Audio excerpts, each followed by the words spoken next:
students, welcome to class 6, subject maths, chapter number 5, understanding elementary shapes।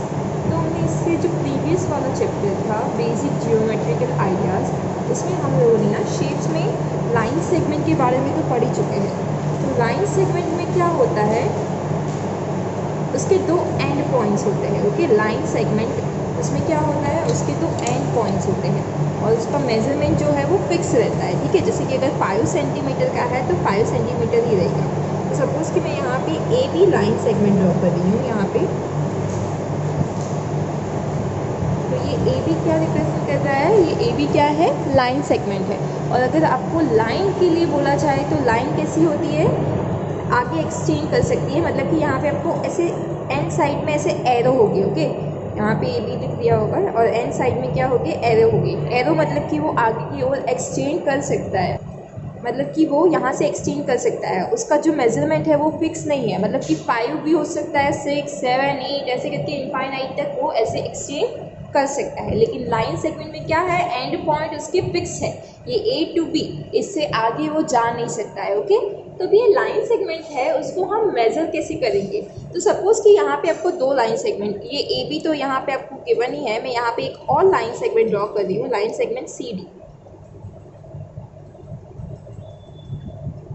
तो देखिए, अगर आपको पूछा जाए कि ए बी या सी डी, उसमें से कौन से लाइन सेगमेंट, बड़ा वाला लाइन सेगमेंट कौन सा है, बिगर वाला कौन सा है, तो आप ऐसे ही ऑब्जर्वेशन से ही कह सकते हो कि कौन सा बड़ा होगा, C D. C D is greater than A B, है ना। आप ऐसे देख के बता सकते हो यहाँ पे कि C D is greater than A B. पर अगर आपको कोई ऐसा वाला लाइन सेगमेंट, सपोज कि ये सी डी है और यहाँ पे आपको एक और लाइन सेगमेंट मैं यहाँ पे दे रही हूँ, एम एन लाइन सेगमेंट है, सॉरी यहाँ पे अलग ही बना देते हैं, M N and P Q line segment बना रही हूँ। ये एम एन है और एक और लाइन सेगमेंट बना रही हूँ यहाँ पे मैं, पी क्यू।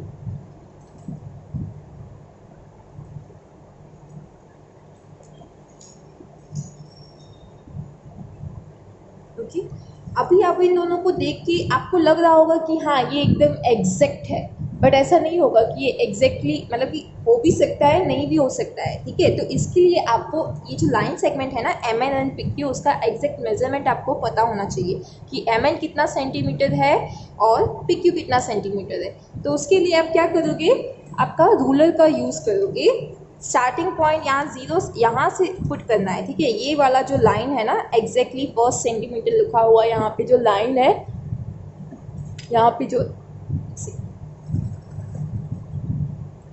जो सेंटीमीटर वाला जो लाइन है ना, उसको एग्जैक्टली यहाँ पे पुट करो और यहाँ से यहाँ पे जाओ और फिर देखो कि ये कहाँ तक जा रहा है। तो देखिए यहाँ से अगर हम देखेंगे तो ये कहाँ तक जा रहा है, हाँ यहाँ पे देखिए 7 और उसके ऊपर एक या फिर 2 पॉइंट है ना, 7.2, हाँ एग्जैक्टली 7.2 है। तो एम एन का मेजरमेंट कितना होगा, 7.2 सेंटीमीटर जितना है।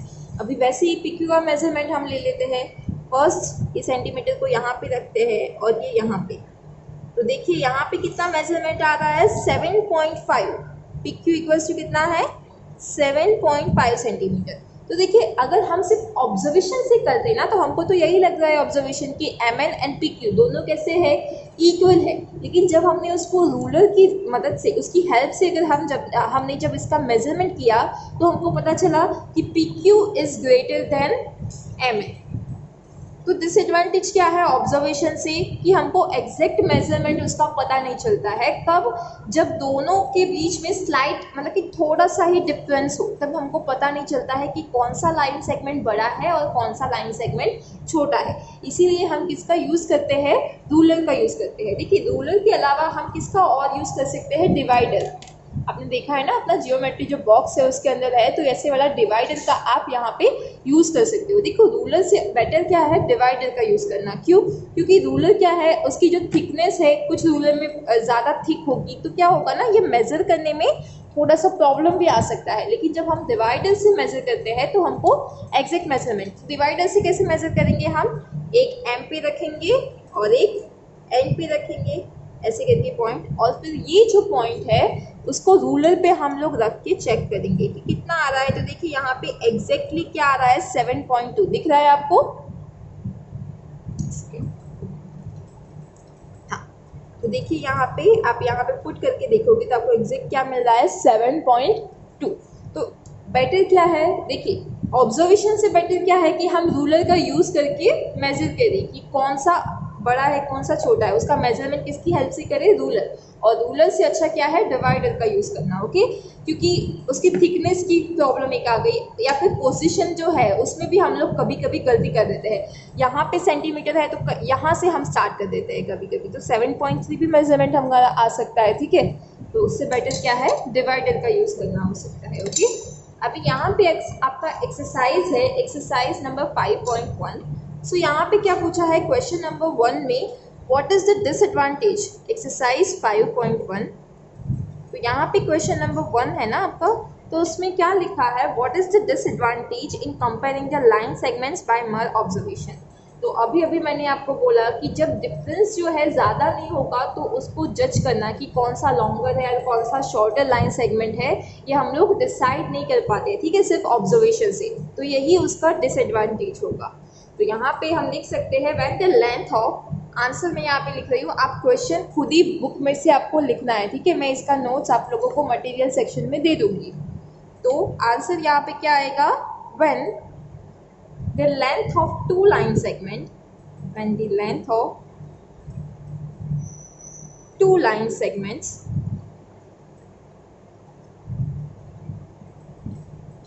do not differ much,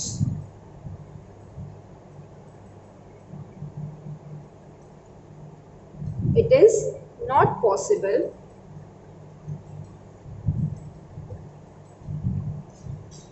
to judge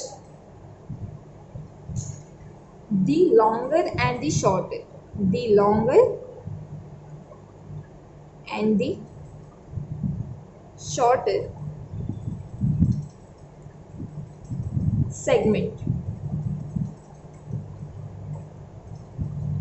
by observation. सिर्फ ऑब्जर्वेशन से ही हम डिसाइड नहीं कर सकते हैं कौन सा लॉन्गर होगा और कौन सा शॉर्टर होगा, ओके। फिर उसके बाद में क्या है, why it is better to use divider than a ruler while measuring the length of a line. तो मैंने आपको एक रीजन दे दिया था उसका थिकनेस का, ओके। तो यहाँ पे क्वेश्चन नंबर 2, उसका answer,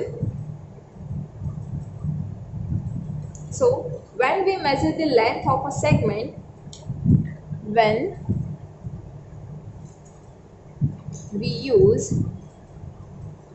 length of a segment with a ruler, positioning error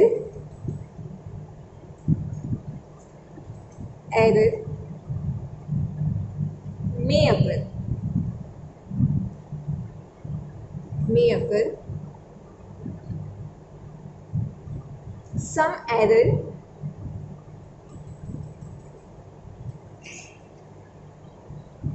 may occur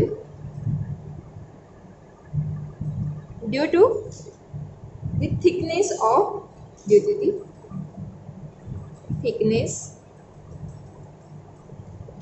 ruler, okay. That's why it is better to use divider and ruler to measure the length of a line segment.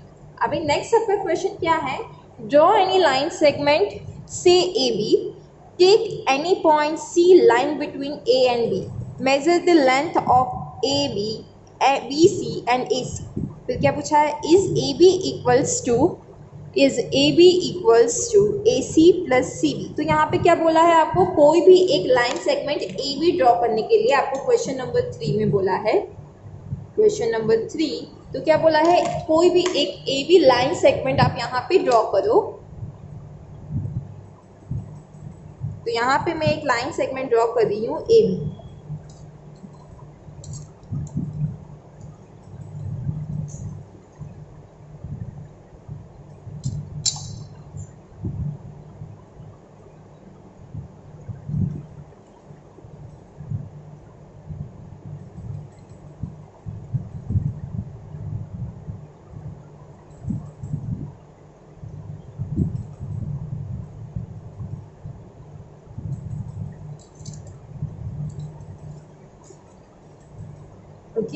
फिर क्या बोला है, take any point C line between A and B, कोई भी एक point ले लो सी जो ए and B के बीच में आता हो, ठीक है।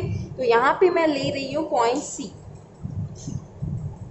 फिर उसके बाद क्या कहा है कि length of A B measure करो, B C and A C measure करने के लिए आपको बोला है। तो ए बी मैंने यहाँ पे पहले से ही 9 सेंटीमीटर का बनाया है, ओके। हाँ, 9 सेंटीमीटर का मैंने क्या बनाया है, ए बी। तो ए बी का मेजरमेंट कितना है, 9 सेंटीमीटर, ओके।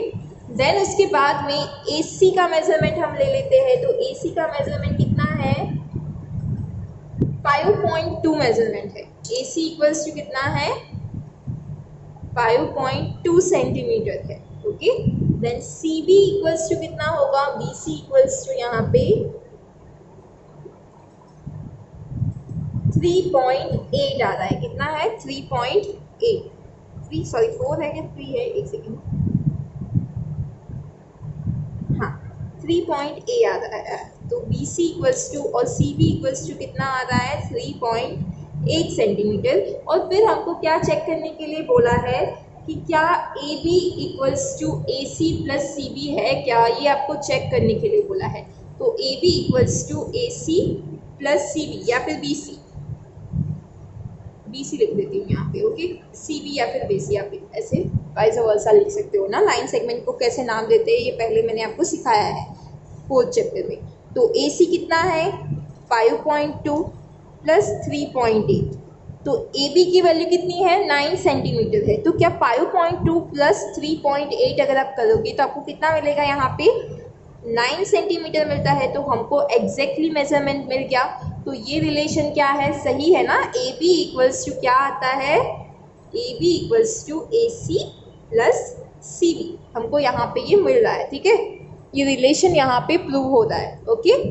तो अभी यहाँ पे क्या बोला है, देखो नोट में क्या लिखा है, if A B C are any 3 points on a line such that A C plus C B equals to A B, then we can be sure that C lies between A and B।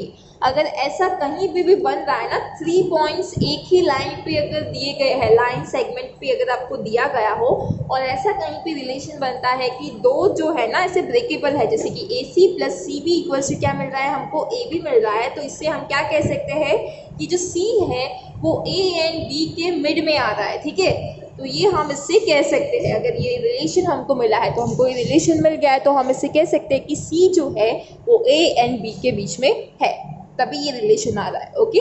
तो यहाँ पे question number 4 में आपको क्या बोला है, if A B C are 3 points on a line such that A B equals to 5 centimetre, B C equals to 3 centimetre and A C equals to 8 centimetre, which one of them lies between the other two. तो देखिए हमने ये वाला जो question था उसी में हमने देख लिया कि दो अगर लाइन सेगमेंट का सम जो आपको गिवन है वो तीसरे के बराबर हो ना, तो ये दोनों में कॉमन कौन सा पॉइंट है, देखिए बी पॉइंट है वो कॉमन आ रहा है, A B and B C में बी पॉइंट कॉमन आ रहा है ना। जैसे कि यहाँ पे देखिए ये वाला जो सम था, क्या पॉइंट कॉमन है, सी कॉमन पॉइंट है ना, इन दोनों का सम करके ये बन रहा है, तो सी मिड में आ रहा था। अभी देखिए ये A B plus B C करेंगे तो हमको ए सी मिल रहा है ना, यहाँ पे 5 + 3 = 8 आएगा, है ना। तो बी कॉमन है इन दोनों में, तो बी मिड पॉइंट में क्या आएगा, बी आएगा, ओके। आप इसको ऐसे ड्रॉ भी कर सकते हो। आपको क्या बोला है क्वेश्चन नंबर 4 में, क्वेश्चन नंबर 4 में आपको क्या बोला है, कॉस्ट ए बी कितना है 5 सेंटीमीटर है एंड बी सी कितना है 3 सेंटीमीटर है। तो देखिए मैं यहाँ पे ए बी ड्रॉ करती हूँ, ए बी कितना हो गया यहाँ पे 5 सेंटीमीटर, ये है ए बी, ओके। और देन उसके बाद में क्या बोला है, बी सी है, तो बी यहाँ पे ही है, तो बी सी कितना बोला है आपको 3 सेंटीमीटर बोला है। तो यहाँ से मैं ये ले रही हूँ 3 सेंटीमीटर, तो ये हो गया 3 सेंटीमीटर। तो देखिए हमको ए सी कितना मिल रहा है, एग्जैक्टली 8 सेंटीमीटर मिल रहा है ना, कितना मिल रहा है 8 सेंटीमीटर मिल रहा है। तो हम इससे क्या कह सकते हैं कि देखिए ए बी इक्वल्स टू क्या है 5 सेंटीमीटर है, बी सी इक्वल्स टू क्या है 3 सेंटीमीटर है, यहाँ पे लिख देती हूँ 5, इतना मेजरमेंट कितना है 5 सेंटीमीटर, और ये मेजरमेंट कितना है 3 सेंटीमीटर जितना, okay. And A C equals to कितना है 8 centimetre. Therefore A B plus B C equals to कितना होगा 5 + 3 इक्वल्स टू 8 सेंटीमीटर, ओके। तो 8 सेंटीमीटर क्या है ए सी है, ओके। देयरफॉर कौन सा पॉइंट बीच में है B, point B is between A and C, B mid point में आएगा, ओके। अभी क्या बोला है यहाँ पे आपको verify whether D is the mid point of A G, क्या डी मिड पॉइंट है ए जी का, ऐसे आपको वेरीफाई करने के लिए बोला है, ओके। तो वेरीफाई करने के लिए क्या क्या होता है, देखिए मिड पॉइंट होने के लिए ये दोनों ए जी का है ना, A D plus D G का जो सम है वो दोनों सेम इक्वल आएगा, तो डी क्या होगा हमारा मिड पॉइंट में आएगा। देखिए ए जी का मेजरमेंट कितना है, तो यहाँ पे मैं ड्रॉ नहीं करती हूँ लेकिन आपको क्वेश्चन में ड्रॉ करना है, ओके। तो यहाँ पे देखिए कितना होगा ए जी इक्वल्स टू आपका 6 आएगा, क्योंकि देखिए 0 से तो हमको यहाँ 0 से 1 यूनिट तो उन्होंने निकाल ही दिया है, ठीक है। ए कहाँ पे 0 पे ए पॉइंट नहीं दिया है, कहाँ पे दिया है 1 पे। तो ए जी का मेजरमेंट यहाँ से लेके यहाँ पे होगा तो 7 - 1 कितना हो जाएगा 6 सेंटीमीटर है, ठीक है। एज सेंटीमीटर यहाँ पे यूनिट दिया है, सॉरी यहाँ पे सेंटीमीटर लिखा ही नहीं है, यूनिट गिवन ही नहीं है, तो हम क्या लिखेंगे क्वेश्चन नंबर 5 में given AG equals to from the figure we can say that AG equals to कितना है 6 सेंटीमीटर है, मीटर है, हमको यहाँ पे कुछ भी गिवन नहीं है तो हम पीछे की ओर क्या लिखेंगे 6 यूनिट्स है। AG का मेजरमेंट कितना है 6 यूनिट है। अभी उसके बाद में AD का मेजरमेंट आप फिगर पे से देख के बोल सकते हो, देखो 4 - 1 AD इक्वल्स टू कितना है 3 सेंटीमीटर है, AD equals to sorry 3 units है, सेंटीमीटर गिवन नहीं है। और देन उसके बाद में DG इक्वल्स टू कितना है, तो DG भी कितना हो जाएगा आप देखिए चेक करिए 7 - 4 कितना हो जाएगा 7 - 4 इक्वल्स टू 3 सेंटीमीटर है, ये भी DG equals to 3 units, sorry 3 units, okay. तो यहाँ पे देखिए AD plus DG equals to कितना होगा 3 + 3 इक्वल्स टू 6 यूनिट हो रहा है, और 6 यूनिट इक्वल्स टू क्या है AG है। तो इससे हम क्या बोल सकते हैं D is the therefore D is the midpoint of AG, therefore D is the midpoint of AG, okay. अभी नेक्स्ट आपको क्या बोला है if B is the midpoint of AC, तो B क्या है AC का मिड पॉइंट है and C is the midpoint of BD। अभी क्या बोला है B जो है वो AC का मिड पॉइंट है और C जो है वो BD का मिड पॉइंट है। फिर क्या बोला है where ABCD lies on straight line say y AB equals to CD। तो यहाँ पे हमको क्या बोला है कि ये तीनों जो है ये चारों जो पॉइंट है ना ABCD क्या वो लोग स्ट्रेट लाइन में है यानी कोलिनियर है। स्ट्रेट लाइन में हो जो पॉइंट्स उसको हम क्या बोलेंगे कोलिनियर, जैसे कि ये देखिए ACB ये एक ही लाइन में है तो ये तीनों पॉइंट्स को हम क्या बोल सकते हैं कोलिनियर पॉइंट्स बोल सकते हैं, ओके। तो यहाँ पे हम क्या लिख सकते हैं देखिए क्या है ABCD, क्वेश्चन नंबर 6 का मैं आंसर यहाँ पे लिख रही हूँ। हम लिख सकते हैं कि ABCD आर कोलिनियर, क्यों ABCD are collinear,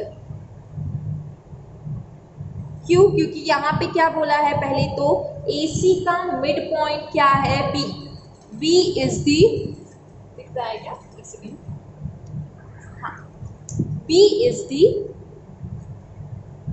mid point of AC, B क्या है AC का मिड पॉइंट है, ओके।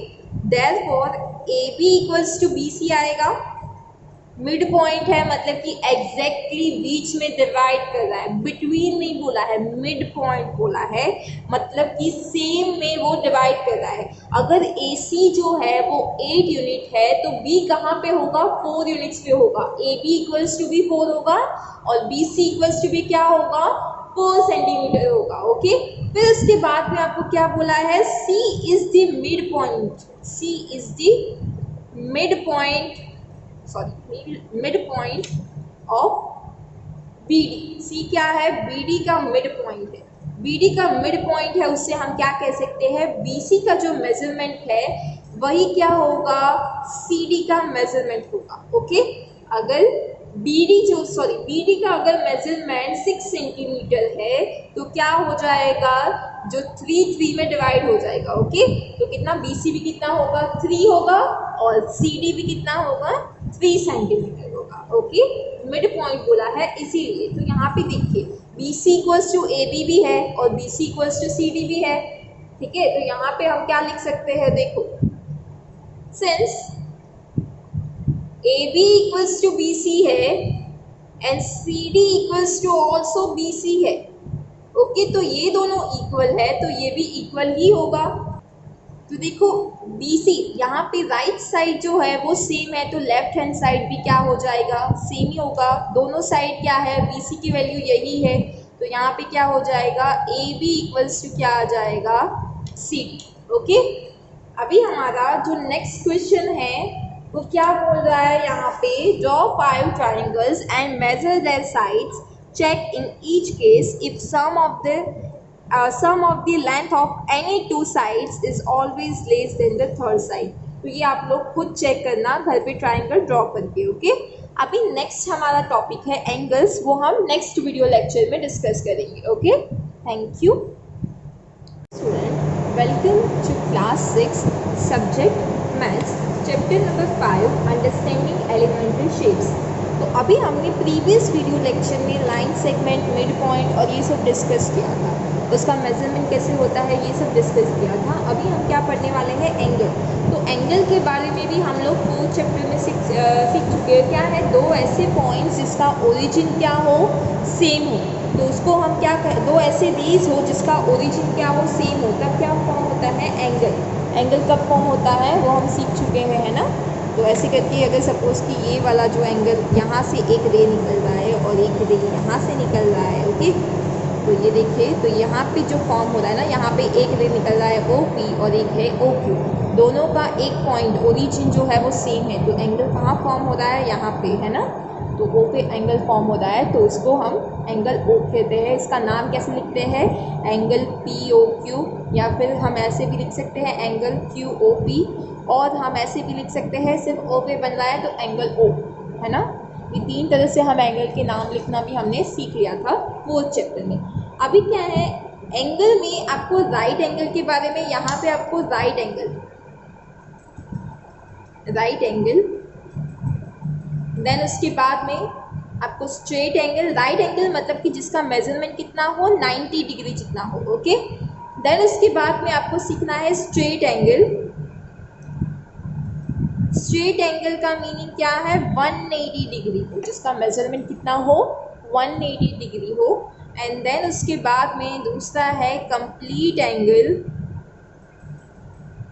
कंप्लीट एंगल मतलब कि उसका मेजरमेंट कितना होता है? 360 डिग्री होता है। कितना होता है? 360 डिग्री होता है। तो अभी तो एक सेकेंड, तो चलिए देखते हैं कि राइट एंगल कैसे फॉर्म होता है और वो कैसे दिखता है। तो राइट एंगल क्या होगा? दो लाइंस जो है ना, अगर एग्जैक्टली एक दूसरे को परपेंडिकुलर होगी। ओके, तो एक लाइन यहाँ पे मैंने ड्रॉ कर दी है, BC लाइन है, और यहाँ से B पे ही एकदम स्ट्रेट लाइन अगर यहाँ पे फॉर्म करी, कैसे? Straight line. ओके, स्ट्रेट, एकदम स्ट्रेट होनी चाहिए, तो उसको हम क्या बोलेंगे? यहाँ पे जो एंगल बन रहा है ना वो कितना होगा? 90 डिग्री का हमेशा एंगल बनेगा। कितना बनेगा? 90 डिग्री का। जैसे कि हमने स्क्वायर में देखा है, रेक्टेंगल में 90 डिग्री का फॉर्म होता है ना। कैसे होते हैं स्क्वायर और रेक्टेंगल्स को आपको पता ही है। एग्जैक्टली ऐसे क्या होना चाहिए? स्ट्रेट। ओके, दोनों लाइंस कैसी होनी चाहिए? स्ट्रेट होनी चाहिए, तभी क्या बनता है हमारा? 90 डिग्री। अगर ऐसे भी बन सकता है ये एंगल, देखिए एक लाइन ऐसी है और एक लाइन यहाँ पे ऐसी है, तो यहाँ पे भी ये एंगल फॉर्म हो रहा है, वो कैसा है? 90 डिग्री वाला राइट एंगल है। ओके, या फिर आपको एक लाइन में ऐसे ड्रॉ कर रही हूँ और यहाँ पे एक लाइन ऐसे, उसको ही स्ट्रेट ही है, ठीक है ये लाइन, तो यहाँ पे जो एंगल बन रहा है वो भी कैसा बन रहा है? 90 डिग्री का एंगल। कि हम प्रोटेक्टर की हेल्प से नेक्स्ट जो पॉइंट आएगा ना उसमें आपको 90 डिग्री कैसे मेजर करते हैं वो मैं सिखाऊंगी। लेकिन याद रखिए कि 90 डिग्री होने के लिए क्या होना चाहिए, दो लाइन एक दूसरे को परपेंडिकुलर, मतलब कि एकदम स्ट्रेट लाइन होनी चाहिए। ठीक है, तो ऐसा वाला जो भी एंगल बनेगा उसको हम क्या बोलेंगे, राइट एंगल बोलेंगे। 90 डिग्री वाला जो एंगल है उसको हम क्या बोलते हैं, राइट एंगल बोलते हैं। अब स्ट्रेट एंगल मतलब कि क्या है, स्ट्रेट लाइन। तो देखिए अगर यहाँ पे एक रे ये है, मैं बोल रही हूँ ये BC है, तो यहाँ से स्ट्रेट BC के एकदम स्ट्रेट में जाएगा, यहाँ पे कोई और मतलब B तो कॉमन ही रहेगा, यहाँ पे एक और जा रहा है AB। तो ये जो एंगल बना, तो ये एंगल जो बना उसको हम क्या बोलते हैं, स्ट्रेट एंगल, मतलब कि 180 डिग्री वाला एंगल क्या बोलते हैं इसको हम लोग, स्ट्रेट एंगल। और फिर उसके बाद में अगर आपको पूछा जाए कि कंप्लीट एंगल, तो उसको हम क्या बोलेंगे कि सपोज कि ये हमारा एक पॉइंट है B, ठीक है, तो ये यहाँ से पूरा ऐसे घूम के पूरा का पूरा वापस से यहाँ पे आ रहा है, मतलब कि पूरा रोटेशन हो रहा है ना, तो ऐसा वाला जो एंगल बनेगा उसको हम क्या बोलेंगे, 360 डिग्री वाला कंप्लीट एंगल बोलते हैं। कैसा एंगल बोलते हैं इसको हम, 360 डिग्री वाला कंप्लीट एंगल बोलते हैं। तो इसको ही हम जो वॉच है ना उसमें घड़ी में कैसे उसको मेजर करते हैं ना एंगल को, वो मैं आपको सिखा रही हूँ। तो देखिए घड़ी को यहाँ पे 12, 3, 9 और इसके सामने 6, ओके। अभी ये 1, 2, 4, 5, 7, 8, 11। अभी देखिए घड़ी में, अगर घड़ी में हमारा जो आवर हैंड है वो यहाँ पे है, 12 पे है, ओके, स्ट्रेट। तो अभी देखिए यहाँ से स्ट्रेट लाइन कहाँ पे बन रही है, 3 पे, ऐसे ये स्ट्रेट लाइन है, दूसरी स्ट्रेट लाइन कहाँ पे बन रही है, 3 पे, ऐसे बन रही है, एग्जैक्टली परपेंडिकुलर आ रहा है। तो यहाँ पे जो 12 से जब 3 पे जाएगा ना, घड़ी का जो मिनट आवर है और हैंड आवर के बीच में इतना जब डिफरेंस होगा, ठीक है, 12 से 3, तो उसने कितना रोटेशन किया होगा हमको पता चलेगा, 90 डिग्री जितना, ओके। कितना होगा, 90 डिग्री ये एंगल यहाँ पे बन रहा है अगर ऐसा वाला है। ऐसे में भी हम बोल सकते हैं अगर कुछ ऐसा वाला बन रहा है, यहाँ पे 3 पे है ना, तो मैं इसको ऐसे भी कर सकती हूँ, ऐसे भी हम 90 डिग्री अगर 3 पे है तो 3 से अगर 6 पे जा रहा है तो देखिए तब भी स्ट्रेट लाइन ही फॉर्म हो रही है ना यहाँ पे। तो यहाँ पे जो एंगल बन रहा है वो भी कितना बन रहा है, 90 डिग्री। तो ऐसा ज़रूरी नहीं कि 12 से 3 पे जब जाएगा तभी 90 डिग्री बनेगा, 3 से 6 पे जाने पे भी 90 बनता है।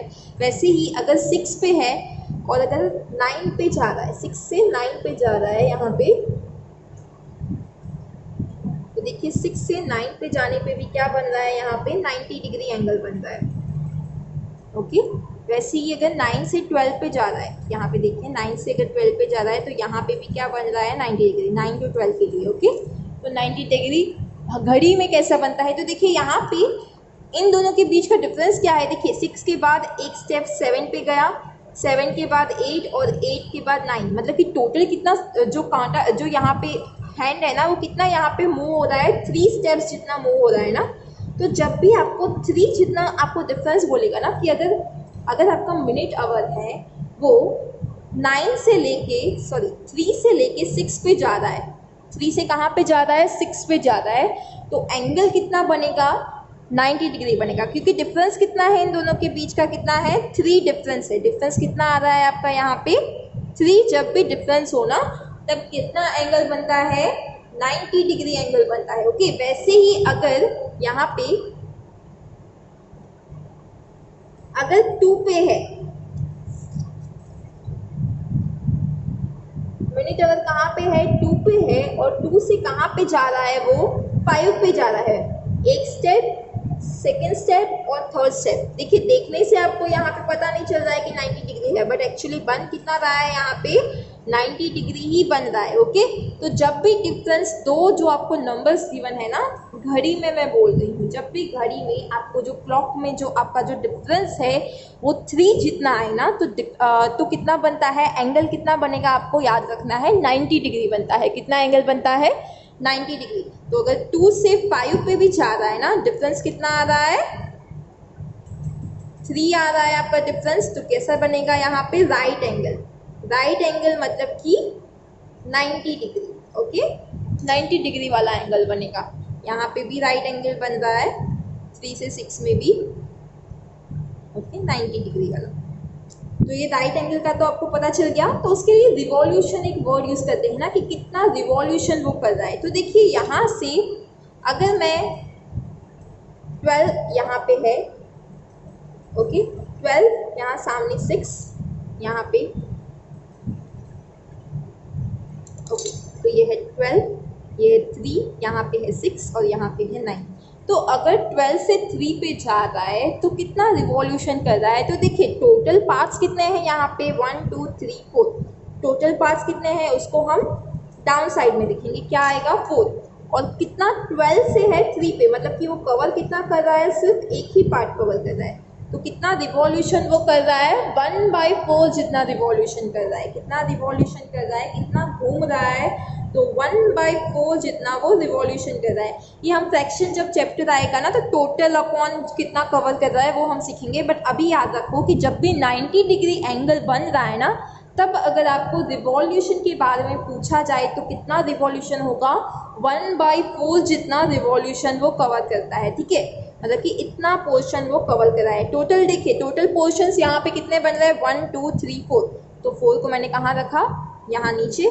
और ये देखिए कितना पोर्शन उसने कवर किया 12 से 3 पे जाने के लिए, एक ही पोर्शन वो कवर कर रहा है।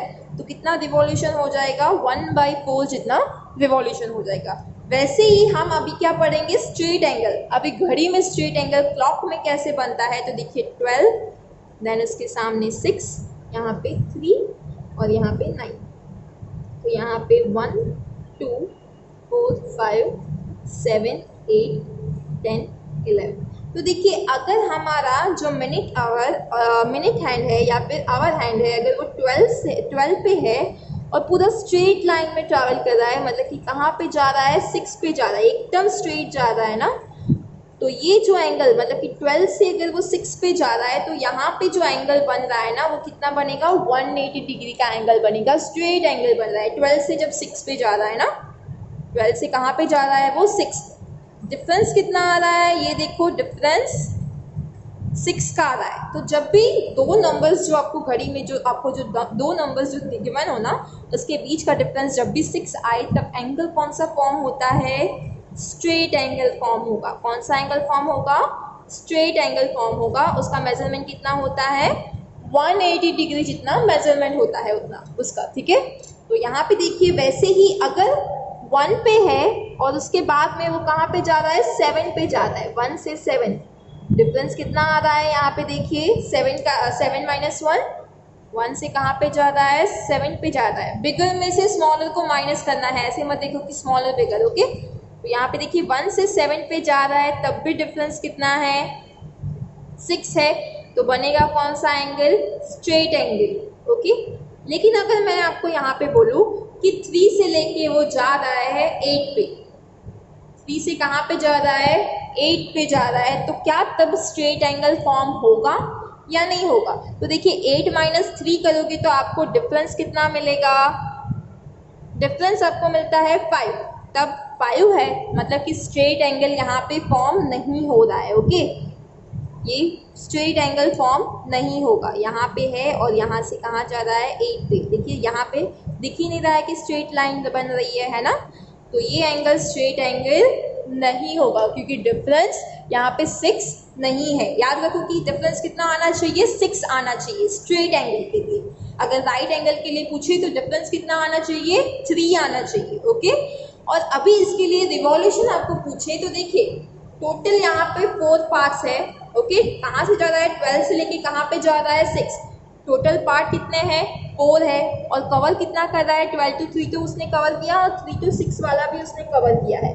मतलब टोटल कवर्ड पार्ट्स उसके कितने हैं, 2 है। तो 2/4 क्या हो जाएगा, 2 × 1 = 2, 2 × 2 = 4, 2 2 कैंसिल, तो कितना आ जाएगा, 1/2 रिवॉल्यूशन वो कर रहा है। कितना रिवॉल्यूशन वो कर रहा है, 1/2 जितना वो रिवॉल्यूशन कर रहा है। मतलब कि ये जो मिनट हैंड है वो कितना घूम रहा है, या फिर आवर हैंड वो कितना घूम रहा है जब भी 12 से 6 पे जा रहा है, या फिर डिफरेंस उसका 6 आ रहा है। तो रिवॉल्यूशन अगर आपको पूछा जाए तो कितना आएगा, 1/2 जितना रिवॉल्यूशन आएगा। ओके।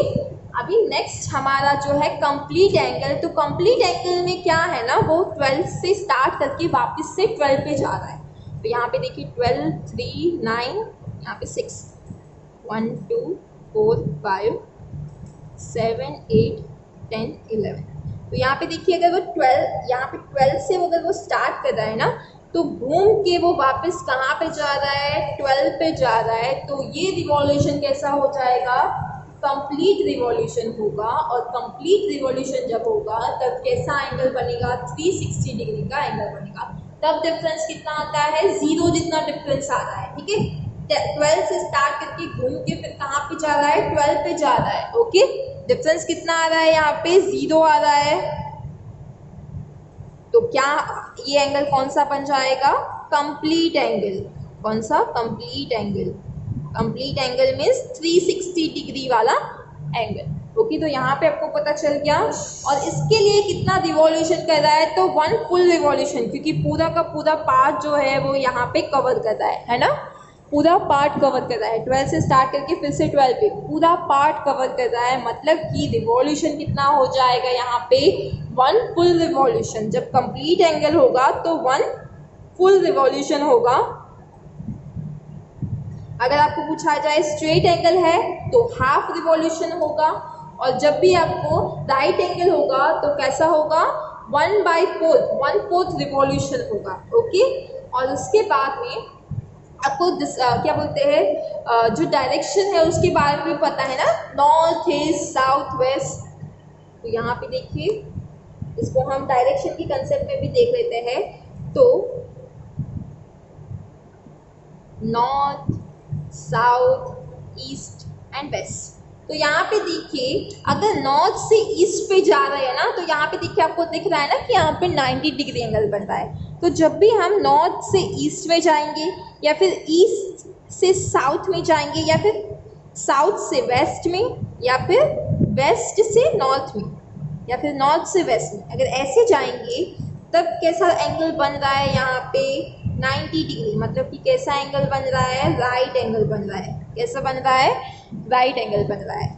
और अगर हम नॉर्थ से सीधा सामने की ओर, मतलब कि ये कहाँ पे जा रहा है, साउथ, नॉर्थ से साउथ जा रहे हैं या फिर ईस्ट से वेस्ट जा रहे हैं, तब कैसा एंगल बन रहा है यहाँ पे, स्ट्रेट एंगल बन रहा है। कौन सा एंगल बन रहा है, स्ट्रेट एंगल बन रहा है। और नॉर्थ से वापस से नॉर्थ में जा रहे हैं, वही जगह पे वापस आ रहे हैं, तो कैसा एंगल बनेगा यहाँ पे, कंप्लीट एंगल, ओके। तो यहाँ पे इतना समझ में आ गया होगा आपको। तो यहाँ पे देखिए क्या बोला है, फर्स्ट ये हम लोग पहले कंप्लीट कर देते हैं ना। पेज नंबर आपका 91 पे ट्राई दिस करके फर्स्ट लिखा है, what is the angle name for half a revolution. Half revolution मतलब कि 1/2 रिवॉल्यूशन के लिए एंगल कौन सा होगा, तो 1/2 रिवॉल्यूशन हो वैसे वाले एंगल का नाम क्या है, स्ट्रेट एंगल। कौन सा है, स्ट्रेट एंगल। देन उसके बाद क्या पूछा है, what is the angle name for 1/4 revolution. अभी 1/4 रिवॉल्यूशन है, उसके लिए एंगल का नाम क्या होगा, ओके। तो अभी देखिए 1/4 के लिए मैंने अभी आपको बोला है क्या होता है, उसके लिए 1/4 के लिए कैसा होता है, राइट एंगल होता है, ओके। अभी देखिए अभी 3/4 जो रिवॉल्यूशन है ना, उसके लिए कोई स्पेसिफिक नेम हमको पता नहीं है, उसके लिए कोई नाम यहाँ पे गिवन नहीं है, ओके। अभी क्या है यहाँ पे आपका एक्सरसाइज 5.2 का क्वेश्चन नंबर 1 है, what fraction of clockwise revolution लिखा है यहाँ पे, what fraction of clockwise revolution does the our hand of a clock turn through when it goes from 3 to 9। जब जो क्लॉक का जो आवर हैंड जो है वो 3 से 9 पे जा रहा है, तो कितना रिवॉल्यूशन वो करेगा, वो आपको यहाँ पे लिखने के लिए बोला है, ओके। तो देखिए 3 से 9 पे जा रहा है, ये आपको क्लॉक ड्रॉ करके आपको करना है, ठीक है। मैं यहाँ पे आपको सिर्फ समझा रही हूँ, ये आपको खुद घर पे करना है, और इसकी मैं आपको नोट्स नहीं दूँगी, ये आपको मैंने यहाँ पे समझाया है, तो आपको ये खुद ही करना है। और एक दो मैं यहाँ पे समझा रही हूँ आपको। तो देखिए 3 से 9 पे जब जा रहा है ना, 12, 3, 9, यहाँ पे 6, 1, 2, 4, 5, 7, 8, 10, 11। तो क्या बोल रहा है, 3 से 9 पे जा रहा है, तो कितना रिवॉल्यूशन वो कर रहा है, हाफ रिवॉल्यूशन कर रहा है, 1/4 रिवॉल्यूशन कर रहा है या फिर 1 फुल रिवॉल्यूशन कर रहा है। तो देखिए 3 से 9 पे जाने के लिए डिफरेंस मैंने बोला था, डिफरेंस याद रखो कि डिफरेंस कितना बना रहा है। तो 3 से 9 के बीच का डिफरेंस क्या है, 6 है। तो ऑब्वियसली कैसा एंगल यहाँ पे बन रहा है, स्ट्रेट एंगल। और स्ट्रेट एंगल के लिए रिवॉल्यूशन कितना आएगा, हाफ रिवॉल्यूशन आता है। कितना आता है, हाफ रिवॉल्यूशन। ओके, अभी उसके बाद में बी में आपको क्या बोला है, कितना रिवॉल्यूशन होगा जब वो 4 to 7 में जाएगा। तो देखिए इसके बीच का भी डिफरेंस कितना है, 4 to 7 में अगर जा रहा है, ठीक है, 7 - 4 कितना है, 3। तो जब 3 डिफरेंस आए तब मैंने क्या बोला था आपको कि कौन सा एंगल बनता है, राइट एंगल। और राइट एंगल के लिए रिवॉल्यूशन क्या होता है, 1/4 रिवॉल्यूशन होता है। ओके, तो यहाँ पे कैसा रिवॉल्यूशन होगा, 1/4 रिवॉल्यूशन। देन उसके बाद में सी में है 7 to 10। अगर 7 to 10 में जा रहा है ना तब कौन सा रिवॉल्यूशन होगा, तो यहाँ पे देखिए 7 to 10 जब जा रहा है ना तब भी कैसा रिवॉल्यूशन होगा, 10 - 7 3 हो जाएगा। 3 है मतलब राइट एंगल, और राइट एंगल मतलब कि 1/4 रिवॉल्यूशन हो जाएगा। ओके, देन उसके बाद में बोला है 12 to 9। अभी 12 से लेके 9 पे जा रहा है। देखिए ये 12 यहाँ पे देख लीजिए 12 है, और 12 से यहाँ से पूरा घूम के कहाँ पे जा रहा है, 9 पे जा रहा है। ठीक है, तो ये रिवॉल्यूशन कैसा हो रहा है, 3/4, क्योंकि ये 3 पार्ट यहाँ पे जो है ना वो कवर कर रहा है। 12 से कहाँ पे जा रहा है, 9 पे जा रहा है। तो ये रिवॉल्यूशन कैसा हो जाएगा, 3/4 रिवॉल्यूशन हो जाएगा। कैसा हो जाएगा, 3/4 रिवॉल्यूशन हो जाएगा। ओके, देन उसके बाद में क्या बोला है, 1 to 10।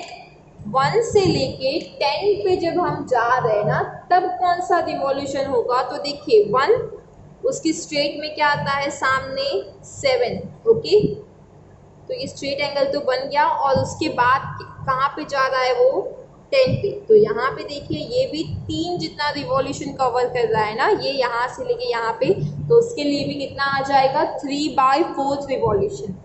अभी 6 to 3, 6 से कहाँ जा रहा है, 3 में जा रहा है, तब भी कितना हो जाएगा, 6 से 3 में, मतलब ये पूरा क्लॉकवाइज। जैसे हम उल्टा तो क्लॉक को नहीं घुमा सकते ना, पूरा सीधा ही चल रहा है। तो यहाँ पे देखिए 6 to 3 में जा रहा है, तब भी कितना हो जाएगा, 3/4 रिवॉल्यूशन हो जाएगा। ओके, अभी क्या बोला है यहाँ पे क्वेश्चन नंबर 2 में, where will the hand of clock stop if starts at 12 and makes half revolution clockwise।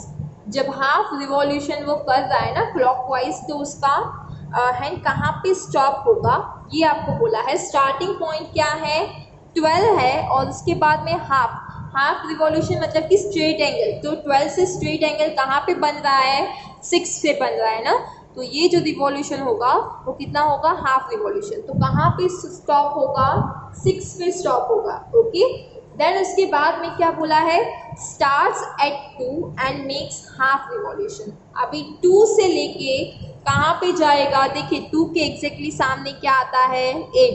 तो हाफ रिवॉल्यूशन कर रहा है 2 से भी लेके, तो वो कहाँ पे जाएगा, 8 पे स्टॉप होगा। ओके, देन उसके बाद में आपको क्या लिखा है, starts at 5 and makes 1/4 of a revolution clockwise. तो यहाँ पे 5 से स्टार्ट करता है, तो यहाँ से स्टार्ट करता है। ओके, 5 से स्टार्ट करता है। मैं यहाँ पे एक और बना दे रही हूँ, 12 3 6 9।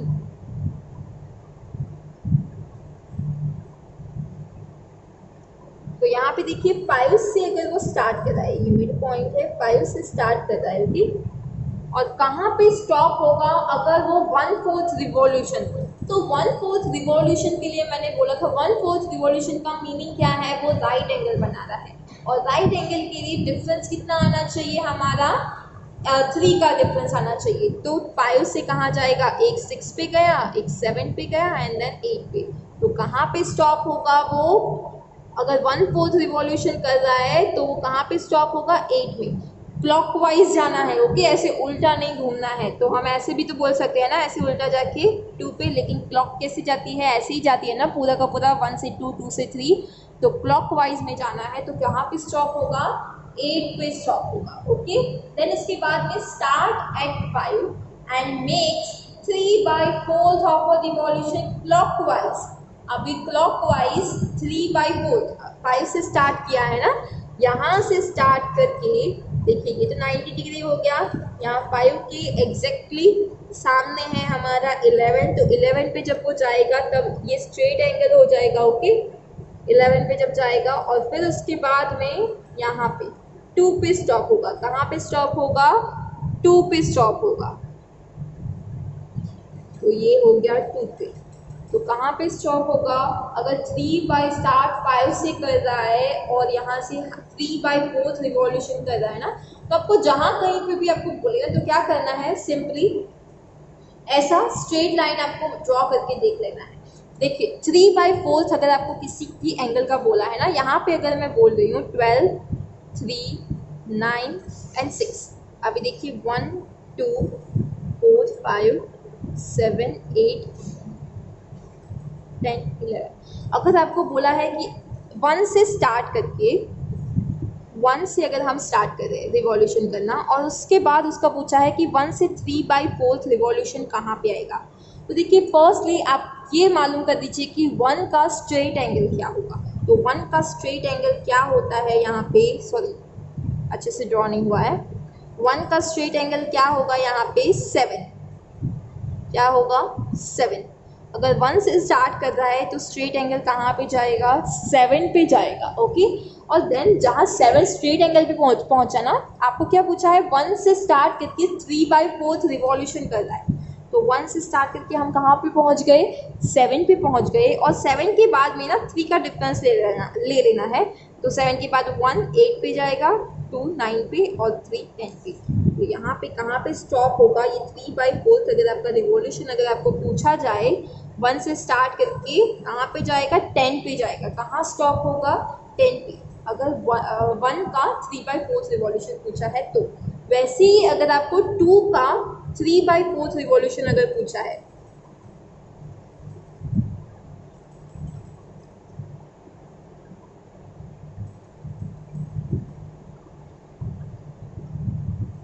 किसका पूछा है? 2 का 3/4 रिवॉल्यूशन अगर आपको पूछा है तो पहले क्या पता कर लेंगे हम? 2 का एग्जैक्टली ऑपोजिट क्या आएगा? स्ट्रेट एंगल क्या बनेगा? 8।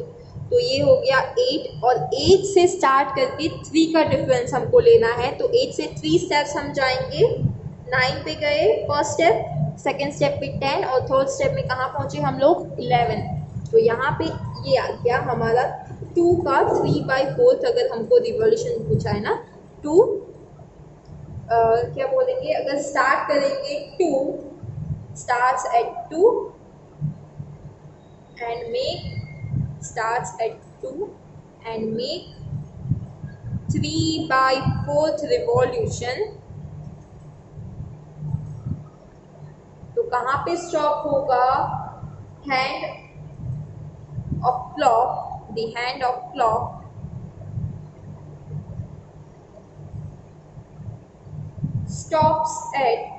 stop at 11। कहाँ पे स्टॉप होगा? 11 पे। ओके, तो याद रखना जब भी आपको 3/4 रिवॉल्यूशन पूछा जाए ना, तो क्या करना है? पहले तो स्ट्रेट एंगल पे चला जाना है। उसका स्ट्रेट एंगल क्या होगा? 2 का क्या होता है? 8 पे चले गए, जैसे ही 1 का हम 7 पे, एंड देन उससे 3 स्टेप्स आगे ले लेना है, तो वो आपका क्या हो जाएगा? स्ट्रेट एंगल हो जाएगा। अभी क्या बोला है?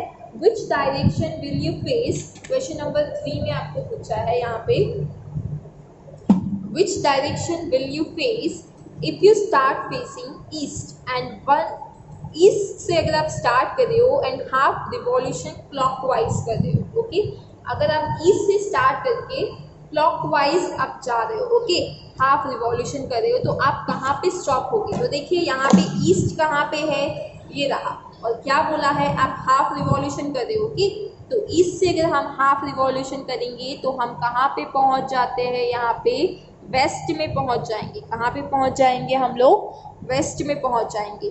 वैसे ही east and make 1/2 of a revolution clockwise. 1/2 का मीनिंग क्या है? एक पूरा चक्कर लगाने के बाद हम हाफ रिवॉल्यूशन कर रहे हैं। ओके, तो हम फिर से देखिए क्या कर रहे हैं यहाँ पे।